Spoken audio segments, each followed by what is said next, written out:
ఏపీలో voter ముసాయిదాపై big update. ఈరోజు ఎన్నికల సంఘం ముసాయిదా విడుదల చేయనుంది. ఇప్పటికే ఏపీలో ఓటర్ల జాబితా ప్రత్యేక సమగ్ర సవరణ ఎన్యూమరేషన్ ప్రక్రియ పూర్తయింది.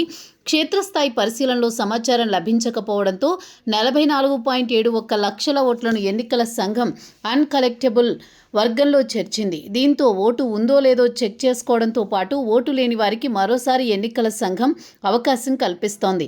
ఇందుకు సంబంధించి విధి విధానాలు వెల్లడించింది, ఎలా చేయాలో సూచించింది. ఏపీలో ఎన్నికల సంఘం ఓటర్ల ముసాయిదా విడుదలకు సిద్ధమైంది.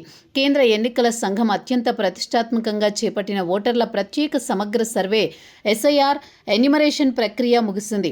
ఈ సర్వే గడువు ముగిసే సమయానికి రాష్ట్ర వ్యాప్తంగా సుమారు 44.71 లక్షల ఓట్లకు సంబంధించిన సమగ్ర వివరాలు నమోదు కాలేదని గుర్తించారు. ఈ నెల 30న ఈసీ అధికారికంగా విడుదల చేయనున్న ప్రాథమిక ఓటర్ల ముసాయిదా జాబితాలో 44.71 లక్షల ఓట్లు ఉండే అవకాశం లేదు. ఈ జాబితాను ఎన్నికల సంఘం రాజకీయ పార్టీలకు చెందిన బిఎల్ఓలకు ఇవ్వనుంది. 3,71,38,206 మందితో ముసాయిదా జాబితా ఏపీలో ఖరారు చేశారు. కాగా జాబితాల్లో అభ్యంతరం ఉంటే వచ్చే నెల 31 వరకు క్లెయిమ్ చేసుకునే అవకాశం కల్పించారు. అదేవిధంగా ఓటు లేని వారికి కొత్తగా నమోదు చేసుకునే అవకాశం కొనసాగుతోంది. అడ్రస్ మార్పు వంటి వాటి కోసం నెల రోజుల పాటు దరఖాస్తు చేసుకునే అవకాశం ఉంది. వీటిని సెప్టెంబర్ 28 వరకు ఎన్నికల సంఘం పరిశీలన చేయనుంది.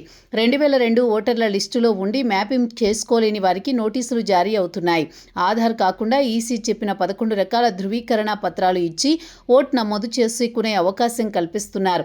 తమ ఓటు అనుమానాస్పదంగా తొలగించబడిందని భావించేవారు లేదా మార్పులు చేయాలనుకునేవారు ఈ వ్యవధిలో తగిన ఆధారాలతో దరఖాస్తు చేసుకోవాలని సూచిస్తున్నారు.